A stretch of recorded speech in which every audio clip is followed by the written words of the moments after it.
World thalassemia day पर इंदौर में अलग अलग कार्यक्रम आयोजित किए गए, तो वहीं इस बीमारी से पीड़ित लोग और इस बीमारी से पीड़ित लोगों को बीमारी से लड़ने की हिम्मत देने वालों की कहानी भी बेहद खास है, जिसे एमपी न्यूज के साथ साझा करते हुए युवाओं ने क्या कुछ कहा, जरा आप खुद ही सुनिए। नमस्कार, मैं हूं दर्शना मौर्य और आप देख रहे हैं एमपी न्यूज़ की खास पेशकश। हम आज है वर्ल्ड थैलेसीमिया डे यानी कि 8 मई और इसे पूरे विश्व में मनाया जाता है। थैलेसीमिया एक ऐसी बीमारी है जिसमें खून बनना बंद हो जाता है। हमारे संग है एक थैलेसीमिया के मेजर मरीज जो अभी उससे लड़ रहे हैं, उसके साथ जी रहे हैं, तो उनसे हम बात करेंगे। तो आपको कब पता चला था कि आपको थैलेसीमिया मेजर है? मैम, मैं जब 2 साल का था तब थैलेसीमिया डायग्नोज़ हुआ था। थैलेसीमिया का जो लक्षण होते हैं 4 से 6 उम्र के बच्चों में लक्षण आना स्टार्ट हो जाते हैं, जैसे कमज़ोरी, थकान, पीलापन, चिड़चिड़ापन, भूख नहीं लगना, स्लो ग्रोथ, इस टाइप के सिम्टम्स होते हैं। तो उसके बेसिस पे डॉक्टर टेस्ट कराता है और जब मैं 2 साल का था तब मेरा टेस्ट हुआ था एंड मुझे पता चला था कि थैलेसीमिया है मुझे, और कंटिन्यूअसली ब्लड ट्रांसफ्यूजन ही एक सॉल्यूशन है। जी मैम। तो जब आपको पहली बार थैलेसीमिया के बारे में पता चला था तो आपका रिएक्शन क्या था? मैम, जब मुझे थैलेसीमिया का पता चला था तब मैं तो रिएक्ट करने की सिचुएशन में था नहीं। अगर बात करें फैमिली की, दे वाज इन शॉक। उनको बिल्कुल समझ नहीं आ रहा था, क्योंकि जब अपन बात करते हैं, मेरी 26 ईयर्स ऑफ एज है, 24 साल पहले की अपन बात करते हैं, तब ना ज़्यादा डॉक्टर्स को कुछ पता था और ना ही आसपास में बताने वाला कोई था। मम्मी पापा को सडनली, मुझसे पहले एक एल्डर सिस्टर और थी, उनको भी थैलेसीमिया था। तो जब पता चला कि एक और बच्चे में ये बीमारी है, और डॉक्टर उस टाइम पे यही बोलते थे, अभी भी बहुत से डॉक्टर जब छोटी जगहों पे अपन जाते हैं तो यही बोलते हैं, बच्चों की बीमारी है, 15-20 साल जिएगा और चला जाएगा। तो एक मेजर मिसकंसेप्शन इसमें यहाँ पे है कि थैलेसीमिया बच्चों की बीमारी होती है। अगर मेंटेन किया जाए तो बच्चे बड़े भी हो सकते हैं। तो उस टाइम पे बताने वाला कोई नहीं था, तो बहुत ज़्यादा पैनिक कर गए। मम्मी जो थी, she was in depression, like कि अब क्या होगा, कैसे होगा, मेरा बच्चा चला जाएगा, इस टाइप की चीज़ें। तो काफ़ी टेरिबल सिचुएशन रहता है जब आपकी फैमिली में कोई थैलेसीमिया बच्चा डायग्नोज होता है तब। तो आपको थैलेसीमिया मेजर है, तो इसके और क्या प्रकार हैं? मैम, थैलेसीमिया मेजर, मुझे थैलेसीमिया मेजर है। एक होता है थैलेसीमिया माइनर और एक स्टेज होती है थैलेसीमिया इंटरमीडिएट। थैलेसीमिया मेजर की अपन बात करें तो मुझे थैलेसीमिया मेजर है। थैलेसीमिया मेजर में आपकी बॉडी में प्रॉपर आरबीसीज नहीं बनते हैं। आरबीसीज नहीं बनने की प्रॉब्लम को आप थैलेसीमिया मेजर कहते हैं। और थैलेसीमिया मेजर कैसे होता है बात करते हैं तो वो आता है 2 थैलेसीमिया माइनर से। जब माता पिता दोनों में थैलेसीमिया माइनर होता है तब पॉसिबिलिटी होती है 25% कि बच्चे को थैलेसीमिया मेजर होगा। थैलेसीमिया माइनर एक टाइप है, उसमें वो किसी को भी हो सकता है थैलेसीमिया माइनर। 3 से 5% जो पॉपुलेशन है इंडिया की, वो थैलेसीमिया माइनर है। उन्हें लाइफ टाइम पता नहीं होता है कि उनको कोई प्रॉब्लम है। नॉर्मल दिखने वाले व्यक्ति, कोई भी स्वस्थ व्यक्ति को थैलेसीमिया माइनर हो सकता है। हमारे सदी के महानायक अमिताभ बच्चन जी को भी थैलेसीमिया माइनर रहा है। तो कोई भी स्वस्थ दिखने वाला व्यक्ति थैलेसीमिया माइनर हो सकता है। 3 से 5% पॉपुलेशन इंडिया में है। मेरे पेरेंट्स को भी थैलेसीमिया माइनर रहा है, इसीलिए मुझ में थैलेसीमिया मेजर है। और एक कंडीशन और होती है इंटरमीडिएट, उसमें वो इन दोनों के बीच की अपन मान सकते हैं। इंटरमीडिएट जैसा कि नाम से पता चलता है, उसमें रहता है कि थैलेसीमिया कुछ साल बाद में जाके पता चलता है। थैलेसीमिया मेजर मैंने बताया कि 4 से 6 महीने में आपको सिम्टम्स दिखने लगते हैं। जब बात की जाए इंटरमीडिएट की तो वो 8 से 10 साल में आपको उसके सिम्टम्स दिखने लगते हैं, और वो थोड़ा सा उसमें कम ब्लड लगता है पेशेंट्स को। तो 3 टाइप होते हैं, थैलेसीमिया माइनर जो कि बिल्कुल नॉर्मल होता है, इंटरमीडिएट जिसमें थोड़ी सी कम प्रॉब्लम होती है, और लेट डायग्नोज होता है। Thalassemia major is the major problem. उसमें काफ़ी प्रॉब्लम होती है, काफ़ी पेनफुल प्रोसेस से आपको गुजरना होता है। जैसा कि मैंने बताया कि मेरी एक एल्डर सिस्टर भी थी, उनको भी सेम प्रॉब्लम थी, पहले बताने वाला कोई नहीं था, तो उनकी भी 20 ईयर्स की एज में डेथ हो गई थी। तो एक काफ़ी एक प्रॉब्लम रहता है, ब्लड चढ़ाते चढ़ाते सीवियर इन्फेक्शंस और आयरन ओवरलोड और काफ़ी सारी प्रॉब्लम्स होती है, जैसे हार्ट पे आयरन का डिपोजिशन, किडनी, लीवर, इस टाइप के ऑर्गन्स पे प्रॉपर वर्क ना होना, हार्मोन्स का प्रॉपर डेवलपमेंट ना होना, उस वजह से स्लो ग्रोथ। तो काफ़ी सारी प्रॉब्लम्स आपको फेस करनी होती है। ये थैलेसीमिया मेजर में होता है। तो जब आपको मतलब जैसे एक उम्र होती है जब आप समझने लगते हैं कि आपको थैलेसीमिया है, ये कोई बीमारी है, तो कभी कोई मतलब साथ वाले दोस्तों से कुछ बुलिंग या ये सब फेस किया? मैम, ये मेरा सेकंड पॉइंट है। सबसे अच्छी बात आपने यहाँ पे पूछी है कि बुलिंग वगैरह और सोसाइटी में थैलेसीमिया पेशेंट्स का क्या स्टेटस होता है। तो ये सबसे बड़ी एक प्रॉब्लम है यहाँ पे, जिस सोसाइटी में अपन रहते हैं। मिडिल क्लास फैमिली की अगर अपन बात करें तो जैसा मैंने बताया, स्टार्टिंग में ही डॉक्टर आपको ऐसा बोल देता है कि इसको लाइफ टाइम ब्लड चढ़ाना है और जल्दी चला जाएगा। तो एक मानसिकता ऐसी बन जाती है कि ये कमज़ोर है, तो उसको कोई भी इम्पॉर्टेंट एक्टिविटीज़ लाइक जैसे स्पोर्ट्स हुए, सबसे पहले बच्चा छोटी उम्र में खेलता है, माँ बाप बोलते हैं ज़्यादा मत खेल, धूप में मत जा, अदरवाइज़ तेरा एज भी डाउन हो जाएगा, तेरी तबीयत ख़राब हो जाएगी। तो इस टाइप की चीज़ें आपको करने से रोका जाता है। तो सबसे पहले आपका डेवलपमेंट वहीं रुक गया। उसके बाद जब आती पढ़ाई की, तो फिर रोल में आते हैं अपने सोसाइटी वाले। अरे क्या करोगे इसको पढ़ा लिखा के, इससे थोड़ी ना तुमको काम करवाना है, वो वाली चीज़ आ जाती है। पढ़ाई में भी जोग्राफिकल बैरियर भी एक प्रॉब्लम हो सकता है कि लाइक एक रेस्ट्रिक्शन हो जाता है आपके ऊपर हर चीज़ का। सोसाइटी में भी आपको एक अलग निगाह से देखा जाता है कि ये कमज़ोर है या इस टाइप से कुछ, तो प्रॉब्लम तो आता है। तो जैसे आपने बताया कि इतनी नकारात्मकता है, तो इसमें पॉजिटिविटी कैसे लाते हैं आप अपने अंदर, और रोज़ इससे लड़ने की शक्ति कैसे आती है? मैं अगर बात करूं पॉजिटिविटी की, तो सबसे पहले मैं दिन रात अपने माँ बाप को देखता हूं, जो मेरे बाद में मुझसे ज़्यादा, बल्कि मैं बोलूँगा मेरी फैमिली सफ़र करती है। जब एक थैलेसीमिया पेशेंट होता है तो पूरा परिवार उस चीज़ को सफ़र करता है। मैंने एक मेरी एल्डर सिस्टर को खोया है, सो आई नो कि कितना पेनफुल होता है। तो सबसे पहले तो मोटिवेशन वहीं से मिल जाता है कि नेगेटिव, वो बोलते हैं ना कि एक नेगेटिव चीज़ से आप पॉजिटिविटी लेते हो, तो मेरा वही है कि सबसे पहली पॉजिटिविटी मुझे वहीं से मिलती है। ऐसा बोलना चाहिए कि एक मज़बूत हौसला मुझे वहाँ से मिलता है कि करना है, फैमिली के लिए करना है। फिर जब मैं थोड़ा सा बाहर निकलता हूँ तो देखता हूँ कि समाज में इतने सारे हमारे ब्लड डोनर्स हैं, सोशल एनजीओज़ हैं, आज हमारे साथ में भी हैं। तो वो लोग इतना काम कर रहे हैं, जबकि उनका कोई डायरेक्ट देखा जाए तो उनको ऐसा कोई मतलब है नहीं, बट फिर भी वो लोग अपना टाइम देते हैं, इतना एफर्ट लगाते हैं और सब कुछ करते हैं हम लोगों को सेव करने के लिए। फिर थर्ड पॉइंट अगर अपन देखें कि डॉक्टर्स हैं, स्टाफ नर्सेस हैं, जहाँ पे मैं ब्लड लेता हूँ वहाँ पे वो लोग काफ़ी कोऑपरेट करते हैं। तो जब इतने सारे कलेक्टिव एफर्ट्स आप देखते हैं तो ऑब्वियसली नेगेटिविटी को तो आप भूल ही जाते हैं। तो इसका इलाज क्या है? बात की जाए इलाज की, तो ऐसा कहा जाता है कि थैलेसीमिया के लिए बोन मैरो ट्रांसप्लांटेशन एक इलाज है, और कुछ हद तक वो बात सही भी है। पर बोन मैरो ट्रांसप्लांटेशन की सबसे बड़ी समस्या है कि उसके लिए आपको परफेक्ट मैच डोनर मिलना चाहिए, जो कि 2% से भी कम पेशेंट को मिल पाता है। बहुत ज़्यादा रेयर है वो। उसके बाद में भी सक्सेस रेट कम होता है, कॉस्टली होता है, तो मिडिल क्लास फैमिली को अफोर्ड करना मुश्किल होता है, छोटी एज में आपको करवाना। तो बहुत सारी चीज़ें हैं, इसलिए हम यही मान के चलते हैं कि इसका कोई अभी तक के परमानेंट कोई ट्रीटमेंट है नहीं। कंटिन्यूसली ब्लड ट्रांसफ्यूजन और प्रॉपर मैनेजमेंट ही इसका इलाज है। तो ब्लड ट्रांसफ्यूशन जब होता है तो वो प्रोसेस पेनफुल होती है या कैसी होती है? कितने दिन में आपको मतलब जाना पड़ता है? बात की जाए मेरी, तो मैं वीकली ब्लड ट्रांसफ्यूजन लेता हूँ, और हर हफ्ते आपको एक यूनिट ब्लड के लिए जाना। कुछ पेशेंट्स हैं 15 दिन में जाते हैं। तो सबसे पहले तो यही हो गया कि आपको हर 8 दिन में हर हफ्ते एक दिन आपको डिसाइड करना है, तो सारी चीज़ों उसके लिए शेड्यूल उस हिसाब से अरेंज होगा। तो फर्स्ट चीज़ ये हो गई कि आपको उसको मैनेज करना है। और फिर पेन की बात की जाए तो सुई तो ऑब्वियसली सभी को पता है कि एक सुई का दर्द क्या होता है। और जैसे सेलाइन सबने लगवाया, तो सेलाइन तो फास्ट चला जाता है और वो लिक्विड रहता है, तो उसमें कोई प्रॉब्लम नहीं आती। बट जब ब्लड की ड्रॉप जाती है, ब्लड थिक होता है, तो वो जाता भी धीरे है और वो थोड़ा पेनफुल भी होता है। और जब तक ब्लड सही से जा रहा है तब तक ठीक है, बट समटाइम्स क्या होता है कि ब्लड से भी आपको इन्फेक्शन होते हैं।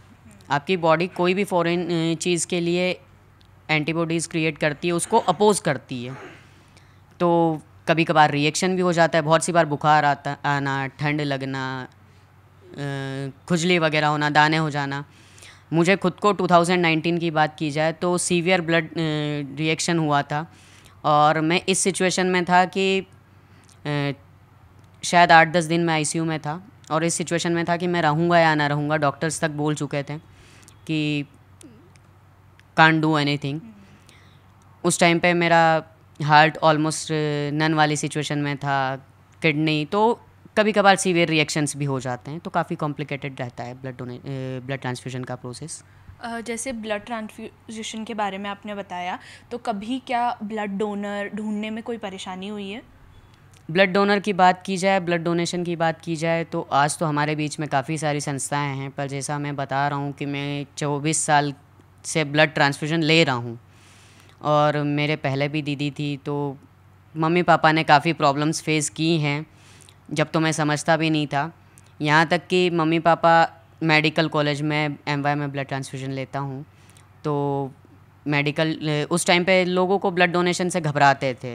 एक ऐसा था, आज भी लोगों में है कि कमज़ोरी आ जाएगी, ऐसा वैसा, तो ब्लड डोनेट नहीं किया करते थे लोग। गर्मियों के दिनों में बहुत प्रॉब्लम आती थी, तो रेडियो मिर्ची, रिलेटिव्स और MGM मेडिकल कॉलेज, ये वो सारा मतलब कंटिन्यूसली भाग दौड़ वगैरह करके जैसे तैसे ब्लड अरेंज होता था। अभी भी बहुत सी बार गर्मी में पेशेंट्स को प्रॉब्लम आती है, नेगेटिव ग्रुप्स हो तो ज़्यादा प्रॉब्लम क्रिएट हो जाता है, तो प्रॉब्लम तो ब्लड अरेंज करने में प्रॉब्लम आती ही है। आपने इतनी सारी प्रॉब्लम्स बताई, तो भारत में अभी क्या स्थिति है थैलेसीमिया में? मैम, बात की जाए इंडिया की, तो इंडिया को अनऑफिशियल है ये, बट इंडिया को थैलेसीमिया कैपिटल बोला जाने लगा है वर्ल्ड में, क्योंकि हमारे इंडिया में 1 लाख से ज़्यादा पेशेंट ऑलरेडी एग्जिस्टेड हैं, और हर साल 10,000 से ज़्यादा पेशेंट थैलेसीमिया मेजर के जो हैं बर्थ ले रहे हैं। तो बहुत ज़्यादा स्थिति ख़राब है। गवर्नमेंट एफर्ट्स तो लगा रही है, but they are not sufficient कि हम इसको रोक पाएँ, तो बहुत ज़्यादा डेंजरस सिचुएशन है। तो जैसे कि कई मरीज ऐसे होते हैं जिनको पता भी नहीं चलता है क्योंकि वो जांच नहीं कराते हैं, तो इसका क्या समाधान है? मैम, इसका एक ही सॉल्यूशन है आपकी, हर इंसान को, हर एक मैच्योर्ड पर्सन को, एडल्ट व्यक्ति को अपना थैलेसीमिया स्टेटस जानना चाहिए। उसके लिए एक टेस्ट होता है HB इलेक्ट्रोफोरेसिस, उसको HbA2 भी कहा जाता है, वो टेस्ट करवाना चाहिए। उससे आपको पता चलता है आपका थैलेसीमिया का स्टेटस कि लाइक आप थैलेसीमिया मेजर हैं, माइनर हैं या इंटरमीडिएट हैं। सपोज़ आप थैलेसीमिया माइनर हैं, तो आप आने वाले अगर शादी करने से पहले आप आपके स्पाउस का टेस्ट करवा सकते हैं, और इस चीज़ को वहीं पे रोक सकते हैं। मतलब जितनी ज़्यादा आगे बढ़ेगी प्रॉब्लम बढ़ती जानी है, इसलिए इनिशियल स्टेज में रोकना ज़्यादा बेटर है। आपने बताया कि आपकी 24 साल का सफ़र रहा थैलेसीमिया के साथ, और मतलब तो इसमें कभी भी ऐसा हुआ है कि मन हार गया और ऐसे ख्याल आए हों कि ऐसा मेरे साथ ही क्यों हुआ, तो उन थॉट्स को आपने ओवरकम कैसे किया? ये काफ़ी आपने एक टफ़ क्वेश्चन मेरे सामने रखा है। बाकी सारे तो इजी थे। बहुत सी बार ये नेगेटिव थॉट्स भी मन में आते हैं कि why this kind of things, और पर ठीक है, मैं यही मोटिवेशन लेता हूँ कि मेरे साथ हुआ, रोने की बजाय ज़्यादा बेटर है कि हम किसी और को इस चीज़ से सेव करें और आगे आएँ, लोगों को इसके बारे में जागरूक करें।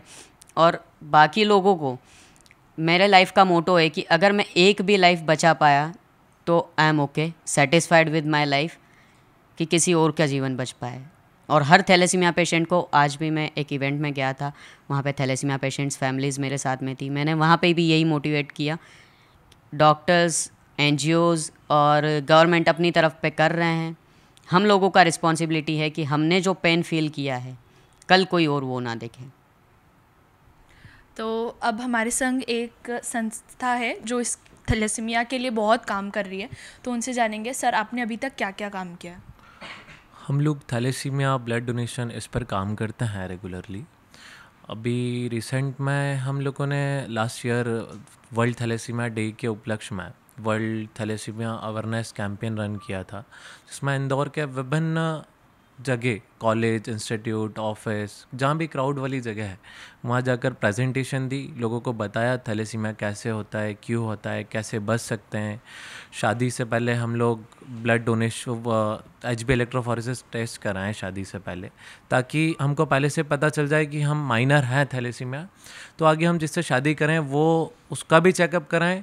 बाय चांस वो माइनर निकलता है तो उससे शादी ना करें, और जब माइनर की शादी होती है तो बच्चा मेजर होता है।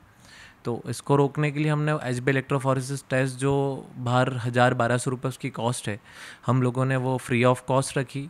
ऐसे 300 लोगों का HB इलेक्ट्रोफोरेसिस टेस्ट करा, जिसमें से 25 लोग माइनर निकले। उन लोगों की हमने काउंसलिंग कर उनको बताया कि आप जब भी शादी करें तो सबसे पहले उसका भी टेस्ट कराएं, ताकि वो माइनर ना हो और आगे ऐसा बच्चा ना हो। इसको रोकने के लिए हम अथक प्रयास कर रहे हैं, प्रयासरत हैं। और ऐसे ही हम ब्लड डोनेशन कैंप ऑर्गेनाइज़ करती है हमारी संस्था। मैं मानवता की पहचान संस्था से हूँ और अभी तक हमने 25 कैंप ऑर्गेनाइज़ किए हैं जो थैलेसीमिया बच्चों के लिए, और अदर जो केसेस होते हैं जैसे डिलीवरी केस में ब्लड लग रहा है, एक्सीडेंट केस में लग रहा है, अलग अलग कैंसर पेशेंट्स को लग रहा है, विभिन्न बीमारियों में ब्लड की आवश्यकता होती है जो हम पूर्ति कराते हैं। इंदौर में 24/7 किसी को भी ब्लड लगे तो हम अवेलेबल कराते हैं। ऐसे अभी तक हमने 10 से 15 हज़ार यूनिट ब्लड डोनेशन इंदौर में कराई है और हमारे पास 1500 एक्टिव डोनर हैं जो एक कॉल पर ब्लड डोनेट करने जाते हैं। अभी रिसेंट में हम लोगों ने जो पिछली बार प्रोग्राम किया था उसमें एक वर्ल्ड रिकॉर्ड बनाया था इंदौर में, एक नया कीर्तिमान रचा था जिसमें 12 घंटे में 951 लोगों ने रक्तदान किया था। ऐसे ही कल भी हमने कैंप करा थैलेसीमिया के उपलक्ष्य में, जिसमें BSF कैंपस में किया, आर्मी के जवानों के साथ रक्तदान किया। ऐसे ही हम लोग अथक प्रयास कर रहे हैं और लोगों को जागरूक कर रहे हैं कि रक्तदान करें और किसी को जीवन बचाएं। रक्त ही एक ऐसा विकल्प है कि साइंस ने भी आज तक रक्त नहीं बना पाया, साइंस ने बहुत सारी उपलब्धियां ली, पर रक्त ऐसा है कि किसी की बॉडी से निकलेगा तभी किसी की जान बचेगी। तो ब्लड का एक ही विकल्प है कि कोई ह्यूमन बॉडी डोनेट करे। तो ऐसे हम लोग प्रयासरत हैं, सभी को अवेयर कर रहे हैं, ब्लड डोनेशन कैंप ऑर्गेनाइज कर रहे हैं, लोगों की ब्लड की पूर्ति करा रहे हैं और भी कई क्षेत्रों में सेवा कार्य चल रहे हैं। तो ये जो आपने सेवा शुरू करी, इसका आइडिया कैसे आया था और मतलब इस संस्था की शुरुआत कब हुई? ये 2017 की बात है। मैं 18 वर्ष का ही था, मेरे पास कॉल आता है कि आप ब्लड डोनेट कर सकते हैं क्या। मैं भी जैसे सामान्य लोग डरते हैं, मैं भी उस टाइम बहुत घबरा गया। मैंने यार अपन ब्लड कैसे डोनेट कर सकते हैं, पर बहुत हिम्मत करके मैं एक दोस्त को लेके गया। मैंने अपने को ब्लड डोनेट करना है, किसी की जान तो बचाना है, अब फ़ोन आया है तो मैं बॉम्बे हॉस्पिटल में पहली बार 18 साल की उम्र में रक्तदान करने गया। तो वहाँ पर मैंने अपने दोस्त का रक्तदान कराया, तो वो बहुत खुश हुआ करके, और उनको 1 यूनिट की और ज़रूरत थी। तो मैंने बोला ठीक है मैं भी डोनेट करता हूँ। तो जब पहली बार डोनेट करा उन्होंने बहुत अप्रिशिएट करा, बोले 2 दिन से कोई डोनर नहीं मिल रहा है, हम ग्वालियर से आए हैं इंदौर में, बहुत उन्होंने अप्रिशिएट करा। तो मुझे उस टाइम रियलाइज़ हुआ कि इंदौर में बहुत ज़रूरत होती है रक्त की। इंदौर अपना MP का बिज़नेस कैपिटल है और अपना मेडिकल हब है, बहुत बड़े बड़े हॉस्पिटल हैं, लोग बहुत जगह से इंदौर में इलाज कराने आते हैं और उनके पास डोनर नहीं होता है। किसी किसी को 10 यूनिट, 8 यूनिट, 5 यूनिट, इतनी यूनिट्स भी ब्लड की लगती हैं। तो ऐसे लोगों की मदद करना तब से शुरू करी। तब मुश्किल से 100 लोग थे जो मैंने अपनी कॉन्टेक्ट लिस्ट जोड़कर लोगों जो भी डिमांड डालता था इंदौर में ज़रूरत है, मैं फ़ोन लगा के डोनर भेजता था। ऐसे रेगुलर 2016 से आज 2023 तक लगातार हम प्रयासरत हैं और सभी की मदद कर रहे हैं। तो आपने ब्लड डोनर की बात करी, तो हमारे साथ एक ब्लड डोनर है। तो सर आपने मतलब इस ब्लड डोनेशन की शुरुआत कब से करी? मैं 18 वर्ष से ब्लड डोनेशन कर रहा हूँ। आज मेरी 31 साल उम्र है। मैंने 29 बार ब्लड डोनेशन कर चुका हूँ। थैलेसीमिया पेशेंट्स और एक्सीडेंटल जो भी केस हैं 24/7 अवेलेबल रहता हूँ। तो सर कभी कोई प्रॉब्लम नहीं आई ब्लड डोनेशन में आपको? नहीं, कभी कोई प्रॉब्लम नहीं आती है ब्लड डोनेशन। उल्टा शरीर में बहुत रिलीफ होता है, अपने शरीर में कोई बीमारियां नहीं आती हैं दूसरी, और हार्ट अटैक से बचना होता है। कल ही एक मैंने डोनेट किया मानवता की पहचान संस्था BSF कैंप में, रेगुलर डोनर भी हूँ इस चीज़ का। तो सर आप दूसरे लोगों को ब्लड डोनेशन के लिए कैसे मतलब मोटिवेट करना चाहेंगे? हमेशा ब्लड डोनेशन करने से हर चीज़ से बेनिफिट मिलता है। दूसरे लोगों की आप जान बचाते हो तो वो अलग ही खुशी मिलेगी आपको। आप जब डोनेट करके बाहर निकलोगे तो लोग जो आपको बोलेंगे कि यार मेरे लिए आपने भगवान बन के आया ऐसा, तो ये सारी चीज़ें सुनने को मिलती हैं वहाँ पे। तो लोगों को मोटिवेट करता है कि बहुत खुशी होती है कि नहीं ये हमने अच्छा काम किया आज। तो सर जैसे कई बार ब्लड डोनर्स ढूंढने में परेशानी होती है और लोग डरते हैं कि डोनेशन से, तो मतलब आप कैसे बताएंगे कि ये सही है? जैसे कि ब्लड डोनेशन को लेके कई सारे मिसकंसेप्शंस होते हैं कि ये गलत चीज़ है और ऐसे करके, तो उसको मतलब हम वो अफवाहें जो हैं उनको कैसे रोकथाम करें? बहुत सारे मिथ्स हैं लोगों में ब्लड डोनेशन को लेकर। कुछ ट्राइबल एरिया के कुछ एजुकेटेड लोग भी डरते हैं कि ब्लड देने से कमज़ोरी आ जाएगी, हमारे अंदर ब्लड नहीं है। ऐसा लोग हमको बोलते हैं, हमारे अंदर ब्लड नहीं है, मेरे को बीमारी हो जाएगी, मैं ब्लड दे दूंगा कमज़ोर हो जाऊंगा, चक्कर हो जाएगा, मेरे को दिन भर आराम करना पड़ेगा। ब्लड डोनेशन करना प्योरली सेफ़ है और आप किसी की जान बचा रहे हैं, उससे जो खुशी मिलती है वो एक अलग ही है, पर इससे बहुत सारे बेनिफिट्स भी है। आपको हार्ट अटैक का रिस्क कम हो जाता है जब आपका कोलेस्ट्रॉल, आयरन सब मेंटेन होता है ब्लड देने से। ब्लड प्यूरीफाई होता है, नया ब्लड आपका 24 आवर्स में बन जाता है, ताकि आप, और उसके बाद आप 3 महीने में एक बार ब्लड डोनेट कर सकते हैं। 350 से 400 ml एक यूनिट ब्लड लेते हैं, उससे अपने बॉडी में 8 से 9 लीटर ब्लड होता है। और हम लोग सिर्फ 350 ml ब्लड किसी को दे रहे हैं, किसी की जान बच रही है, तो उससे कोई नुकसान नहीं है और कभी किसी को कुछ नहीं होता है ब्लड देने से। तो हम लोग को रेगुलर हर 3 मंथ्स में ब्लड डोनेशन करना चाहिए। हम लोग सबको जागरूक करते हैं। और जैसे किसी की फैमिली में कुछ इमरजेंसी केस है या किसी को ब्लड की रिक्वायरमेंट है, तो हम लोग मोटिवेट करते हैं फैमिली मेम्बर्स को कि आप पहले ब्लड डोनेट करें। आपकी माता जी हैं, आपके पिताजी हैं, आपका भाई है, बहन है, तो आप पहले डोनेट करें, फिर दूसरों से मदद मांगे। इसलिए सभी को अवेयर करते हैं ब्लड डोनेशन के लिए। तो एक वो अलग ही खुशी होती है जब आप ब्लड डोनेट करते हैं और थैलेसीमिया के लिए जागरूकता रहे, हम तो यही चाहेंगे। MP न्यूज़ से जुड़ने के लिए धन्यवाद।